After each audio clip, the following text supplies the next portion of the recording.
Good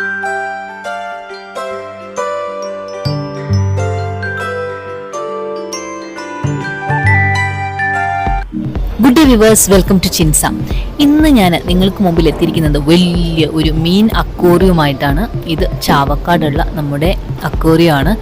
അടിപൊളിയായിട്ടുള്ള മീനുകളാണ് ഞാനിപ്പോൾ നിങ്ങൾക്ക് മുമ്പിൽ കാണിക്കാൻ പോകുന്നത്. മീൻ പ്രേമികൾ മാത്രമേ ഈ വീഡിയോ കണ്ടാൽ മതി. കാരണം വെച്ചാൽ ഇതിൻ്റെ സ്റ്റാർട്ടിങ് മുതൽ ഇതിൻ്റെ എൻഡ് വരെ ഞാൻ മീനുകളെ മാത്രമേ കാണിക്കുന്നുള്ളൂ. വേറൊരു കാര്യവും ഞാനിതിൽ കാണിക്കുന്നില്ല. ഒരു വ്ളോഗിങ് വീഡിയോ ആയിട്ടല്ല ഞാനിത് എടുത്തിരിക്കുന്നത്. ഫിഷ് പ്രേമികൾക്ക് വേണ്ടി മാത്രം, അതായത് മീനുകളെ കാണാൻ ആഗ്രഹിക്കുന്നവർക്ക് വേണ്ടി മാത്രം ഞാൻ ഷൂട്ട് ചെയ്തിട്ടുള്ള ഒരു വീഡിയോ ആണ് ഇത്. അപ്പോൾ മീൻ പ്രേമികളല്ലാത്തവർക്ക് ഈ വീഡിയോ ഒരു ബോറടി ആയിരിക്കും. ഞാൻ ഓരോ മീനിനെയും ക്ലോസപ്പ് ചെയ്ത് ഷൂട്ട് ചെയ്തിട്ടാണ് ഞാൻ ഈ വീഡിയോ കാണിച്ചു തരുന്നത്. അപ്പോൾ മീനുകളെ കാണാൻ വലിയ താല്പര്യമില്ലാത്തവർക്ക് ഈ വീഡിയോ സ്കിപ്പ് ചെയ്യാവുന്നതാണ്. അല്ലാത്തവർക്ക് ഈ വീഡിയോയിലൂടെ ഒരുപാട് വെറൈറ്റി ഓഫ് മീനുകളെ കാണാൻ സാധിക്കും. പല കളക്ഷൻസ്, ഒരുപാട് കളക്ഷൻസ് ഉണ്ട് കേട്ടോ. ശരിക്കും പറയുകയാണെങ്കിൽ നിങ്ങൾക്ക് മീനുകളെ ഇഷ്ടമാണ്, നിങ്ങൾക്ക് മീനുകളെ കാണാനൊക്കെ ഇഷ്ടമാണെങ്കിൽ തീർച്ചയായിട്ടും ഈ വീഡിയോ കണ്ടു കഴിഞ്ഞാൽ ഇഷ്ടപ്പെടും. തീർച്ചയായിട്ടും ഈ സ്ഥലത്ത് പോകാവുന്നതാണ്. ആക്ച്വലി അടിപൊളി സ്ഥലമാണ്. ഒരുപാട് വെറൈറ്റി ഓഫ് മീനുകൾ ഇവിടെയുണ്ട്. ഞാൻ പല മീനുകളെയും ആദ്യമായിട്ടാണ് കാണുന്നത്. ഇവരൊന്നും പേരെന്താണെന്ന് എനിക്കറിയില്ല കേട്ടോ. അവരവിടെ മെൻഷൻ ചെയ്തിട്ടുണ്ടായിരുന്നില്ല മീനുകളുടെ പേര് എന്തൊക്കെയാണെന്ന്. ചിലയിടത്ത് അവർ മെൻഷൻ ചെയ്തിട്ടുണ്ട്, ചിലയിടത്ത് അവർ മെൻഷൻ ചെയ്തിട്ടില്ല. ഞാൻ പിന്നെ പേരിൻ്റെ ഡീറ്റെയിൽസിലേക്കൊന്നും പോയിട്ടില്ല. നമ്മൾ കണ്ട് ആസ്വദിക്കുക എന്നതാണല്ലോ അതിൽ കാര്യം. ഒരുപാട് രസത്തിലുള്ള മീനുകളുണ്ട്. കാണാൻ എന്തൊക്കെ ഭംഗിയുള്ള മീനുകളാണെന്നറിയാം. നമുക്ക് ശരിക്കും ഇഷ്ടപ്പെടും. ഇത് കണ്ടോ, എന്ത് വലിയ മീനാ നോക്കൂ. അയ്യോ, അതിൻ്റെ വലുപ്പം നോക്ക്. മീൻ കഴിക്കാൻ ഇഷ്ടപ്പെടുന്നവർ ഒരുപാട് പേര് ഉണ്ടാവും. പക്ഷേ മീനെ കാണാൻ താല്പര്യമുള്ളവർ അധികം പേരുണ്ടാവാൻ സാധ്യതയില്ല.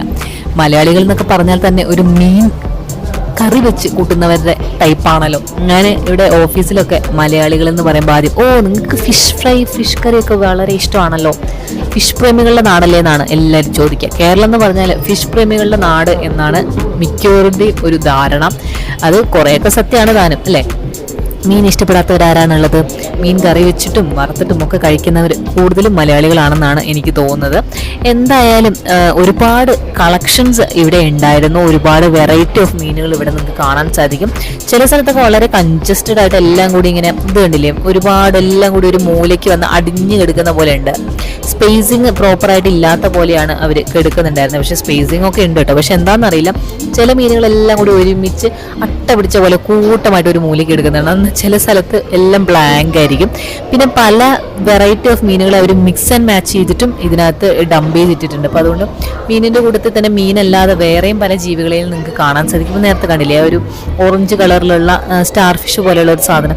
അപ്പോൾ അങ്ങനെ പല സാധനങ്ങളേനെയും കണ്ടോ, ഇവിടെ കണ്ടോ കൺജസ്റ്റഡ് ആയിട്ടാണ് കിടക്കുന്നത്. എന്നാൽ അപ്പുറത്തെ സൈഡിലൊന്നും ഇല്ല കേട്ടോ.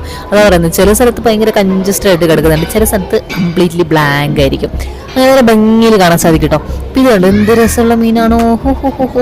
അതിൻ്റെ വാലൊക്കെ കണ്ടോ, എന്ത് രസമാണല്ലേ. പക്ഷെ അതിൻ്റെ കൂടെ തന്നെ കണ്ടോ വേറെ മീനുകളെ അവർ ഇട്ടിരിക്കുന്നത്. അപ്പം ഇങ്ങനെ മിക്സ് ആൻഡ് മാച്ച് ആയിട്ടാണ് അവർ മീനുകളെ ഇട്ടിട്ടുള്ളത്. ഇപ്പോൾ ചിലത് പിങ്ക് ആണ്, ചിലത് വൈറ്റ് ഉണ്ട്, ചിലത് വേറെ കളേഴ്സ് ഉണ്ട്. ഇത് കണ്ടോ, എനിക്കൊരു പുല്ലുപുല്ല് പോലത്തെ മീൻ പോകുന്ന നോക്കി, എന്ത് രസമല്ലേ അതിനെ കാണാനായിട്ട്. കളർ വെള്ളയും ഡോട്ട് നമ്മുടെ സീബ്രേനൊക്കെ പോലെ ഉണ്ടല്ലേ കാണാനായിട്ട്.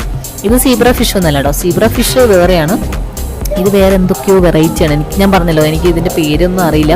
പേരറിയുന്നവരുണ്ടെങ്കിൽ കമൻറ്റ് ചെയ്യട്ടോ. ഇപ്പം ഞാൻ എൻ്റെ വീഡിയോൻ്റെ ഏത് മിനിറ്റിലാണ് ആ ഒരു മീനെ കണ്ട് അതിൻ്റെ പേരെന്താണെന്ന് വെച്ചാൽ കമൻറ്റിലൂടെ അറിയിക്കുകയാണെങ്കിൽ ഇത് ഒരുപാട് പേർക്ക് ഉപകാരമായിരിക്കും. ചിലവർക്ക് ഇതിൻ്റെയൊക്കെ പേരറിയാൻ താല്പര്യം ഉണ്ടാവും. അങ്ങനെ അറിയാൻ താല്പര്യമുള്ളവർക്ക് കമൻറ്റ് ബോക്സിലൂടെ നോക്കിയാൽ കാണാൻ സാധിക്കില്ല. അത് വളരെ നല്ലതായിരിക്കും. ഇതെനിക്ക് തോന്നുന്നു മോളി ആണെന്നാണ്, അല്ല ഗോൾഡ് ഫിഷാണിത്. ഗോൾഡ് ഫിഷിൻ്റെ വെറൈറ്റിയാണ് ഈ കാണുന്നത്. ഇത് കണ്ടോ, ആ ഒരു orange shade, orange and white ഷെയ്ഡും പിങ്ക് ആൻഡ് വൈറ്റ് ഷെയ്ഡുമാണ് ഇതിനകത്ത് കൂടുതലുള്ളത്. എന്ത് രസമാണ് നോക്കൂ. ഈ ഗോൾഡ് ഫിഷിൻ്റെ ഒരു കുഴപ്പം എന്താണെന്ന് വെച്ചാൽ അതിന് വളരണമെങ്കിൽ ഒരുപാട് സ്പേസ് വേണം കേട്ടോ. അത് പലർക്കും അറിയില്ല. മിക്കവരും ഈ ബൗളിലെല്ലാം നമുക്ക് വീട്ടിൽ വെക്കാൻ പറ്റില്ല, ചെറിയ ബൗൾ വാങ്ങിക്കാൻ കിട്ടും. അപ്പോൾ അതിൽ മിക്കവരും ഈ ഒരു മോളിയല്ല ഗോൾഡൻ ഫിഷിനെ വാങ്ങിച്ചിട്ട് ഇടാറുണ്ട്. 2 പേരിനൊക്കെ വാങ്ങിച്ചിട്ട് ചെറിയൊരു ബൗളിൽ വെള്ളമൊക്കെ ഒഴിച്ച് ചെടിയൊക്കെ നട്ടിട്ട് വെക്കാറുണ്ട്. പക്ഷെ എന്താ പറ്റുകയെന്ന് വെച്ചാൽ അത് അധികം ജീവിക്കില്ല കേട്ടോ. കാരണം എന്താ വെച്ചാൽ ഈ ഒരു ഗോൾഡ് ഫിഷിന് നല്ല സ്പേസ് ആവശ്യമാണ്. അവർക്ക് നല്ല നീന്തി പടർന്ന് കിടക്കാനുള്ള സ്പേസ് ആവശ്യമാണ്. അത് മാത്രമല്ല അവർക്ക് ഓക്സിജൻ്റെ പ്രശ്നമുണ്ട്. അവർക്ക് നല്ല പോലെ ഓക്സിജൻ വേണം. അത് വലിയ മീനാണല്ലോ, അപ്പോൾ അതുകൊണ്ട് ഓക്സിജൻ നല്ല പോലെ വേണ്ട ഒരു ഫിഷാണ് ഗോൾഡ് ഫിഷ്. അപ്പോൾ അതിനെ ഇങ്ങനെ അക്വേറിയം പോലെ കുറച്ച് വലിയൊരു ഫിഷ് ടാങ്ക് പോലെയൊക്കെ ഇടുകയാണെങ്കിൽ അത് സർവൈവ് ചെയ്യും. പക്ഷെ ചെറിയ ബൗളിലെല്ലാം ആക്കി നിങ്ങൾ വെക്കുകയാണെങ്കിൽ അത് വേഗം ചത്തു. പിന്നെ അല്ലെങ്കിൽ നിങ്ങൾക്ക് അതിന് ഈ ഓക്സിജൻ കൊടുക്കുന്ന സംഭവം ഉണ്ടല്ലോ, എന്താ അതിന് പറയാൻ എനിക്ക് കറക്റ്റായിട്ട് അറിയില്ല. നമ്മൾ ഫിൽറ്റർ ചെയ്തിട്ട് ഇങ്ങനെ ഒരു കറണ്ടിൽ കുത്തിയിട്ട് ഇടൂലേ, അപ്പോൾ ഇങ്ങനെ ബബിൾ ബിൾ വരുന്നത് ആ സംഭവം ഇടുവാണെങ്കിൽ കുറച്ച് നാളും കൂടി നിൽക്കും. പക്ഷേ എങ്കിലും ബൗളിൽ വളർത്തുമ്പോൾ ഈ ഗോൾഡൻ ഫിഷ് അധികം നിലനിൽക്കുന്നത് ഞാൻ കണ്ടിട്ടില്ല. ഞാൻ വളർത്തിയിട്ടുണ്ട് കേട്ടോ, അതുകൊണ്ടാണ് ഞാൻ പറയുന്നത്. ബൗളിൽ വളർത്താനാണെങ്കിൽ ഏറ്റവും നല്ല ഓപ്ഷൻ എന്ന് പറയുന്നത് ഗപ്പിയാണ്. ഗപ്പിൻ്റെ പല വെറൈറ്റീസ് ഇപ്പോൾ ഉണ്ട്. ഒരുപാട് മിക്സ് ആൻഡ് മാച്ചിലുള്ള കളേഴ്സ് ഇപ്പോൾ അവൈലബിൾ ആണ്. ഷോപ്പിൽ പോയിട്ട് അക്വേറിയം ഫിഷസ് ലഭിക്കുന്ന ഷോപ്പിൽ പോയി കഴിഞ്ഞാൽ നിങ്ങൾക്ക് കിട്ടുന്നതായിരിക്കും. ഗപ്പീനെ നിങ്ങൾക്ക് എത്ര എണ്ണം വേണമെങ്കിലും, ഒരു 4 എണ്ണം തൊട്ട് 6 എണ്ണം വരെ ഒരു ചെറിയ ബൗളിൽ വളർത്താവുന്നതാണ്. അത് വളരെ ഫ്രണ്ട്ലി ആണ്. നിങ്ങൾക്ക് എന്താ പറയുക, 1-2 ദിവസം ഒന്ന് ഫുഡ് കൊടുത്തിട്ടില്ലെങ്കിൽ അത് ചത്തൊന്നും പോകത്തില്ല.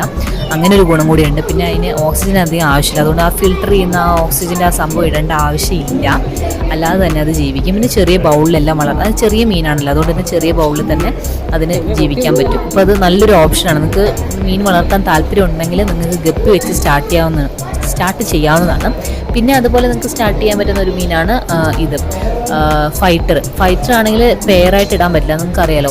ഒരു മീൻ മാത്രമേ ഇടാൻ പറ്റുള്ളൂ. നല്ല ഭംഗിയുള്ള ഒറ്റ മീനെ നോക്കി വാങ്ങിച്ച് ഇടുകയാണെങ്കിൽ നിങ്ങൾക്ക് ഫൈറ്ററിനെ വളർത്താൻ പറ്റും. ഫൈറ്റർ അങ്ങനെയൊന്നും ചാകുന്ന ഒരു മീനല്ല കേട്ടോ. അപ്പോൾ നല്ല രസമുള്ളൊരു മീനാണ് ഫൈറ്റർ. പക്ഷേ ഫൈറ്ററിൻ്റെ ഒരു പ്രശ്നം എന്താണെന്ന് വെച്ചാൽ അവർക്ക് ആ ഒരു എന്താ പറയുക, ഇപ്പോൾ ഈ പട്ടികൾക്കെല്ലാം കന്നിമാസം എന്ന് പറയുന്ന പോലെ ഈ ഫിഷുകൾക്ക് അവരുടെ ഒരു ടൈം ഉണ്ടല്ലോ, അവരുടെ ഒരു ബ്രീഡിങ് ടൈം ഉണ്ട്. ആ ഒരു സമയത്ത് അതിൻ്റെ തുണേനെ അത് ഇട്ട് കൊടുക്കുക തന്നെ വേണം. അതിങ്ങനെ ഒരു ബബിൾ ഉണ്ടാക്കാൻ തുടങ്ങും. ആ ഒരു സമയത്ത് നിങ്ങൾ അതിന് ഇട്ട് കൊടുത്തിട്ടില്ലെങ്കിൽ പിന്നെ അത് അധികം സർവൈവ് ചെയ്യാനുള്ള സാധ്യത കുറവാണ്. അതിന് ഭയങ്കര ടയേർഡാവും, ക്ഷീണമാവും. അപ്പോൾ അതിൻ്റെ ഒരു ടൈമിൽ അതിൻ്റെ ഇണേനെ ഇട്ട് കൊടുക്കണം. ഇണേനെ കിട്ടിക്കഴിഞ്ഞാൽ പിന്നെ അത് നല്ല ആരോഗ്യവാനായിരിക്കും. പക്ഷെ അതുവരെ പിന്നെ അതൊരു ഡൾ ഫേസിലുണ്ടാവുക. അപ്പോൾ ആ ഒരു പ്രശ്നമുണ്ട്. പക്ഷെ എന്നാലും നല്ലോണം സർവൈവ് ചെയ്യുന്ന ഒരു മീനാണ് ഫൈറ്റർ. വേഗമൊന്നും അങ്ങനെ ചത്തൊന്നും പോകത്തില്ല. കുറേ കാലം, കുറേ വർഷങ്ങളോളം നിങ്ങൾക്ക് എന്താ പറയുക വളർത്താൻ പറ്റുന്ന ഒരു മീനാണ്. എൻ്റെ ഉണ്ട് കേട്ടോ ഫൈറ്റർ. എനിക്കിഷ്ടമാണ് മീനുകളെ വളർത്തുന്നത്. മോളിന്ന് പട്ടുപാവാട പോലത്തെ ഓണത്തിൻ്റെ ഉടുപ്പെല്ലാം ഇട്ടിട്ടാണ് പോയിട്ടുണ്ടായിരുന്നത്. മോളിലെ മുടി മൊട്ട അടിച്ചിട്ടുണ്ട് കേട്ടോ. അപ്പോൾ ചെറുങ്ങനെ മുടി വരുന്നേ ഉള്ളൂ, അതുകൊണ്ടാണ് മുടി അധികം തലയിൽ കാണാത്തത്. ഈ ഒരു പ്രായത്തിലാകുമ്പോൾ എന്ന് വെച്ചാൽ അവർക്ക് സങ്കടമില്ലല്ലോ. അപ്പോൾ ഇത്രയേ ഉള്ളൂ ഇന്നത്തെ എൻ്റെ വീഡിയോ. എല്ലാവർക്കും ഇഷ്ടമായെന്ന് വിചാരിക്കുന്നു. മറ്റൊരു വീഡിയോ വീണ്ടും കാണാം. Thanks for watching. Keep on watching. Take care. Bye bye.